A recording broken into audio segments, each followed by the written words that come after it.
So not like where we actually apply eyeliner. Correct. According to you, we shouldn't be applying No, eyeliner because that at all. blocks. that blocks your, the meibomian gland secretion, and that actually leads to. My mistake. No problem. We can go for it. Okay. Actually, you're thinking लगाओ लेकिन अच्छे से निकालो ना. कि नहीं लगाओ. काजल नहीं लगाने का. So what is this? This is eye margin. That is not margin. So the lid. I can't understand. Show and drawing here. Yeah. What is that? These are your lashes. हाँ. This is your lid margin. हाँ. उधर लगाना है कि नहीं? On this. This is my top lid, right? Yeah, see, both upper and lower. अच्छा. So this is the margin. हाँ. Right to apply on the margin. अच्छा. You can apply it along the lashes. Okay. तो अंदर जैसे हम लोग खोल के काजल लगाते हैं वो मत लगाओ. Oh, never do that. See, this conversation we should have had on camera. That's why I was not What trying we're to. doing. No, now what you told me, I already know. Like this reaction will come. Hi, my JoyGeeks. I'm Aparna Ganesh. I welcome you to this wonderful video on World Sight Day, and I'm so happy to be here with Dr. Kumar J. Doctor. He is the director of the Dr. Eye Institute in Andheri, Bombay. He is my doctor, and he was kind enough to come on the channel to help us understand a little more about what eye makeup can do to the eyes, what are we doing wrong, what should we do right. Just a little bit on that. Thank you so much, doctor. Thank you. Can you please tell me a little about what eye makeup really does? How does it affect us adversely? We apply makeup so often, but we may not remove the makeup well enough. It's a very good question, Aparna. I get this on a daily basis. Most important take-home message would be that you have to make sure that all of it is removed at night before sleeping. Does it really damage your eyes or the health of the eyes? The answer is yes. There is a reason for this, that when we apply makeup, you have to make sure that you don't apply it on the margin of the lid, because there are glands in the lids. They are called meibomian gland. I have them, you have them. There are glands in the upper lid, there are glands in the lower lid, and they secrete a fatty layer of your tear film. Now when we apply makeup on the top layer of the lid, it actually blocks these glands, and that prevents the fat from coming into the tear film, and that leads to severe dry eyes. Dry eyes is something we didn't think of. We've only been thinking of, how it may become a little dark over time. But doctor said something which is not very clear to me. Doctor, you said the eye margin and the eye surface. Yes. Can you just help us understand a little more? So always I tell all my patients that when you apply makeup, the eyelid margin, okay, so that's where the eyelashes come out from. Make sure that the makeup is applied below the eyelashes, and do not apply any makeup on the top of the eyelid, and that's where your glands are. So that's a very important message that I would tell all your viewers to take it home. Okay, from what I understand, what he's saying is that, typically we open up our eyes and on the inside section we apply kajal. That is where you're saying not to apply. Correct. And he's saying apply it on the outer part. So right? along the margin of the eyelid, which is where the eyelashes actually start. So like in our beauty community, we say waterline. Put it in the waterline. So you're saying don't put it there. Correct. Right? You're saying put it on the outside surface. Right. So that it's not blocking Perfect. the path for all of those other nice things to happen for your eye health. Is that what you're saying? Perfect. Well, we sure didn't know about that, didn't we? Did we? Have you had patients who've come with, infections? And also, I will come to what happens with using outdated makeup with respect to infections. But can you share with us what happens if somebody has not been taking care of it? So statistically, there's enough data in the world where maximum makeup is applied when women are in a car and on the go to work. So I've seen many patients, by mistake, when they're applying mascara or kajal, it slightly abrades or injures the top layer of your eye, which is the cornea. Because you're in the car. Correct. So that movement actually causes this injury. Okay, can you elaborate a little more on that? Now the front transparent part of the eye is called the cornea, and if it hits the top layer of the cornea, which is called the epithelium. Now you may not know, viewers, but the cornea has got the highest nerve supply in the human body. Okay. So it's got like more than 1 million sensory nerves. So if it touches your cornea, and it's called an aberration, you'll have severe pain.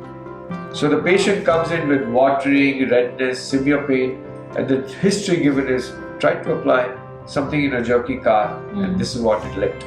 I do know a lot of us do, in a jiffy, a lot of the college girls, a lot of working women, a lot of mothers, because you don't have the time, we we apply stuff, lipstick and kajal.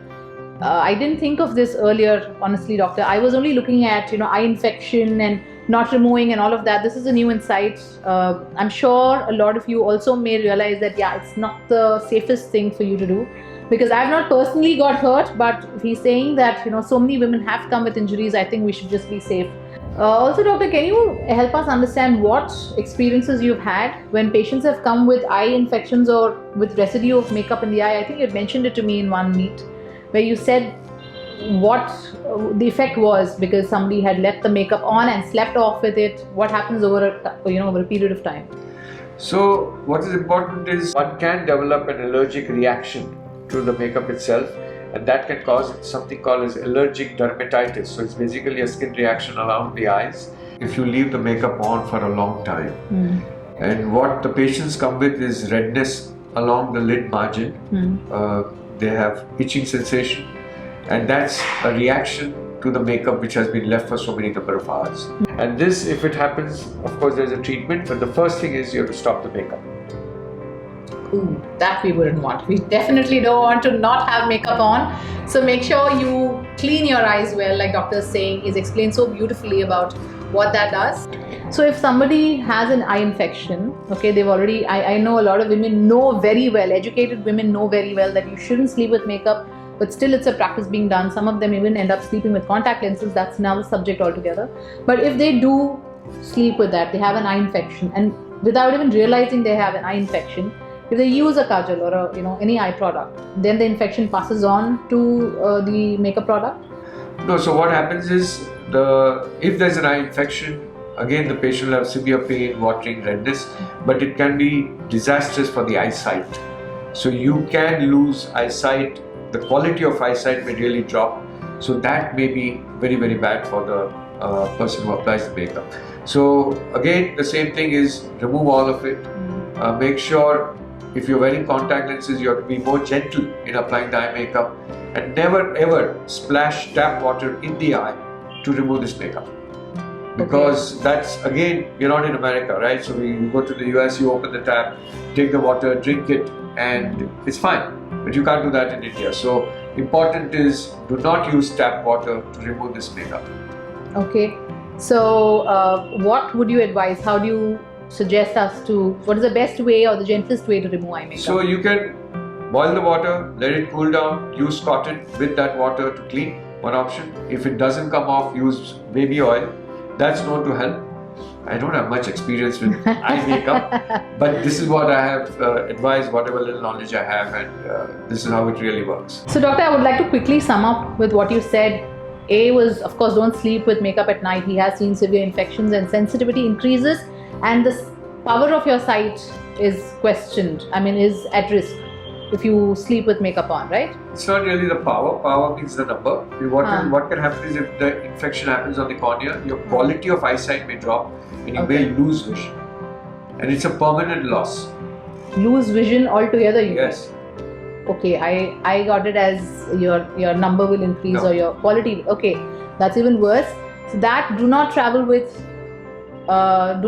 and apply eye makeup. Yes.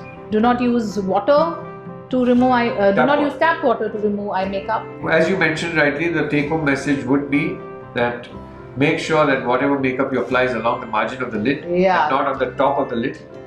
Another take-home message would be make sure all of it is removed before you sleep in the night. So these are two important things. And of course, on the go, in the car, in the train, do not try to apply anything on the eye because you may accidentally injure the eye. Also, doctor, quickly, because it's the World Sight Day, what is the most common error you find in people? I think possibly people, I don't think people check up the eye, and I myself have experienced, out of ignorance, I did go to the optical shop and I just got the eye tested there. And with that machine that they have, and my number was wrong, and then when I came to you, it was the correct. Isn't that also a common error? So the most common error is if you ask a patient who walks in, they're whatever age, they say, yes, I had a checkup 1 year back. And you ask, where did you have a checkup? Then he'll tell you went to an optical outlet. Right. So there is no eye checkup that actually happens in the optical outlet. What they really check is one part of the whole checkup is checking the number. So when you say it's a computerized eye checking, it's nothing computerized except for the number. So remember, friends, that whenever you have an eye ailment, it's the best thing to do would be to go to an eye specialist to get the whole health of the eye checked. And how often would you say somebody who has no eye issue, has no symptoms, How often should one go and check the eye? If there is nothing wrong, 1.5 years, gap is good enough. Okay, that's wonderful. So I hope all of us will keep our health of our eye in check, today being the World Sight Day. And if you have any more questions, you can leave it in the comments. I will bug him later and I will maybe type it out for all of you, because he's more than happy to help. And also please know that he has launched his own YouTube channel on his Dr. Eye Institute. I will leave the description of the channel and the link in the description box so that you can go check that out. There's a lot more information he is sharing about glaucoma, about what television does, a lot of stuff. So do check that out and subscribe to this channel. Hop onto his channel and subscribe as well. Thank you, doctor. You've been kind enough to come to our channel and help my viewers with just understanding eye health a little more. Thank you. And thank you, everybody. Do not forget to subscribe to the channel. Hit on the notification bell. I'm happy to bring a lot of such content to you. Thank you.